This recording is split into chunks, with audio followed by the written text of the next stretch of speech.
जय हिंद दोस्तों। आज हम लोग नो कॉन्फिडेंस मोशन पे कुछ क्वेश्चंस प्रैक्टिस करेंगे। तो आते हैं फर्स्ट क्वेश्चन पे।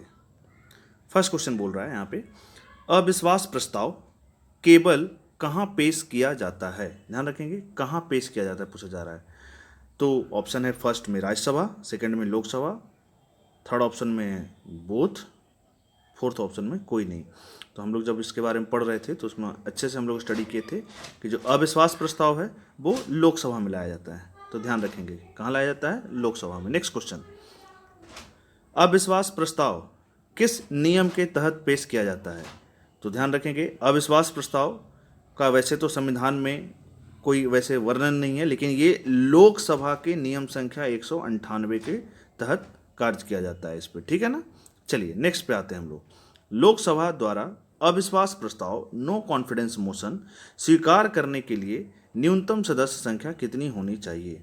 तो हम लोग पढ़े थे कि कितने लोगों का हस्ताक्षर होना चाहिए, मिनिमम 50 लोगों का हस्ताक्षर होना चाहिए। क्लियर है। नेक्स्ट क्वेश्चन पे आते हैं। अगला क्वेश्चन हमारा कह रहा है, अविश्वास प्रस्ताव विपक्षी दल द्वारा, ये दल है, विपक्षी दल द्वारा किसके खिलाफ लाया जाता है। ठीक है, तो जो विपक्षी दल नो कॉन्फिडेंस मोशन लाएंगे तो वो किसके खिलाफ लाएंगे। ठीक है, तो पहला ऑप्शन है आपका वर्तमान सरकार, दूसरा ऑप्शन है केवल प्रधानमंत्री, तीसरा ऑप्शन है केवल राष्ट्रपति, चौथा ऑप्शन है केवल गृह मंत्री। तो हम लोग स्टडी कर चुके हैं कि जो नो कॉन्फिडेंस मोशन जो विपक्षी सरकार लाती है विपक्षी दल द्वारा, तो वो वर्तमान सरकार के खिलाफ लाती है। ठीक है ना, कि उसको सरकार की नाकामियों को गिनाए, नाकामियों को गिनाने के बाद सरकार जो है इस्तीफा दे। ठीक है ना, सरकार को गिराने के लिए। नेक्स्ट क्वेश्चन पे आते हैं। लोकसभा में अविश्वास प्रस्ताव पेश करने से पहले इनकी लिखित सूचना किसे देनी होती है। ठीक है, कि अगर हम चाहते हैं कि अविश्वास प्रस्ताव लाना सदन में, तो उसके लिए पहले हमें लिखित सूचना देनी होगी। तो किसे देनी होगी, तो यहाँ पर पहला ऑप्शन है लोकसभा, दूसरा है लोकसभा सेक्रेटरी, ये सेक्रेटरी नहीं, यहाँ पर स्पीकर होना चाहिए। ठीक है, थर्ड ऑप्शन है प्रधानमंत्री, फोर्थ है राज्यसभा। तो इसका आंसर है लोकसभा स्पीकर। ठीक है, स्पीकर को हम लोग सूचना देते हैं पहले लिखित रूप से कि हम जो है इन सरकार के, वर्तमान सरकार के खिलाफ अविश्वास प्रस्ताव लाना चाहते हैं, उनकी मंजूरी जरूरी है। ठीक है, नेक्स्ट, अगर अविश्वास प्रस्ताव पास हो जाए तो क्या होता है।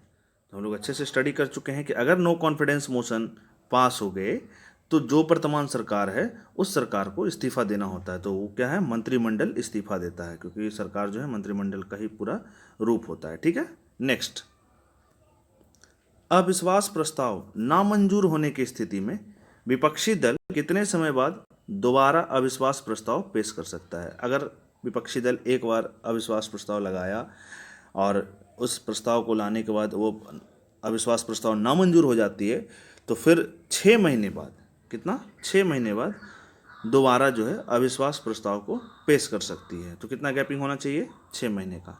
नेक्स्ट क्वेश्चन पे आते हैं हम लोग।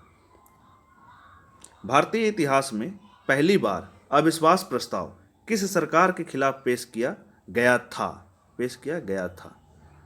तो ध्यान देंगे हम लोग, यहाँ पर फर्स्ट ऑप्शन है इंदिरा गांधी, सेकंड ऑप्शन है मोरारजी देसाई, थर्ड है नेहरू सरकार, फोर्थ है इनमें से कोई नहीं। तो जब सबसे पहले बार जो किया गया था वो नेहरू सरकार के खिलाफ किया गया था। ठीक है ना, तो यहाँ पर पंडित जवाहरलाल नेहरू आंसर होंगे। क्लियर, बाकी ये गलत हो जाएंगे। चलिए नेक्स्ट क्वेश्चन पे आते हैं।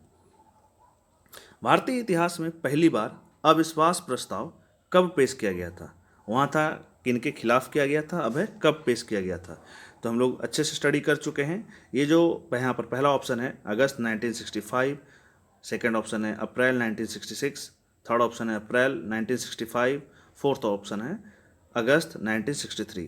तो आंसर जो हमारा होगा, ठीक है ना, वो हो जाएगा अगस्त 1963, ये वाला लास्ट वाला डी ऑप्शन। ठीक है, बाकी सब गलत हो जाएंगे। चलिए आते हैं नेक्स्ट, सर्वाधिक अविश्वास प्रस्ताव किस सरकार के खिलाफ पेश किए जा चुके हैं।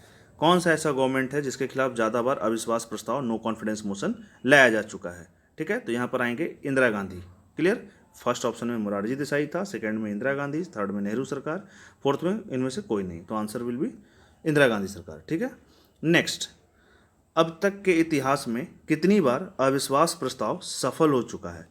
ठीक है, कितनी बार सफल हो चुका है, मतलब कितनी बार सफल होने के बाद जो सरकार है वो रेजिग्नेशन करके इस्तीफा दी है। ठीक है ना, तो ध्यान रखेंगे अब तक के इतिहास में, ठीक है, 2 बार, एक 1978 में मोरारजी देसाई और 1999 में आप कहें अटल बिहारी वाजपेयी, ये दो हैं, ठीक है। तो यहाँ पर आंसर होना चाहिए 2 बार।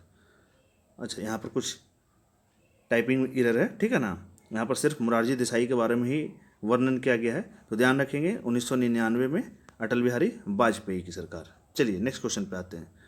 अब तक कुल कितनी बार संसद में अविश्वास प्रस्ताव पेश किया गया है, ठीक है। जब हम लोग पढ़ रहे थे उसमें पुराना डेटा था 26, ठीक है, लेकिन अभी ध्यान रखेंगे लेटेस्ट 2019 में मोदी सरकार के खिलाफ भी आई थी, तो टोटल 26 + 1 27 होगा, ठीक है। तो answer will be 27 C. Next, सबसे ज़्यादा अविश्वास प्रस्ताव पेश करने का रिकॉर्ड किसके नाम है, ठीक है। कौन सबसे ज़्यादा बार अविश्वास प्रस्ताव नो कॉन्फिडेंस मोशन लाए हैं, तो वो आंसर है ज्योतिर्मय बसु। क्लियर है, यही जो है सबसे ज़्यादा बार नो कॉन्फिडेंस मोशन पेश किए हैं। नेक्स्ट क्वेश्चन पे आते हैं और ये है अंतिम क्वेश्चन।